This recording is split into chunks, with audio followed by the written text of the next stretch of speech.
বন্ধুরা আজকে তোমাদেরকে আমি এমন একটা জিনিস দেখাবো, হয়তো তোমরা কোনোদিনও দেখোনি। এখানে দেখতে পাচ্ছ কত বটগাছ, কিন্তু এখানে কিন্তু একটাই বটগাছ, জানো তো? একটাই বটগাছের সঙ্গে সমস্ত শাখা প্রশাখা জড়িয়ে আছে।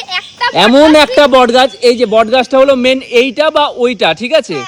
আর এইগুলো সবাই একটার সাথে কানেক্টেড, মানে কোনো রকম কোনো আলাদা নেই, একদম টোটালি একটার সাথে একটা গাছের ডাল হোক কোনো না কোনো কিছু দিয়ে কানেক্টেড। শাখা প্রশাখা কেউ না কেউ কারোর সাথে জড়িয়ে আছে, ঠিক আছে? কিন্তু একটাই বটগাছ। এবার তোমরা কি জানতে চাও এই জায়গাটা? অবশ্যই জানতে চাইবে। এত সুন্দর জায়গায় যা ফটো শুট হবে তোমরা জাস্ট দেখো।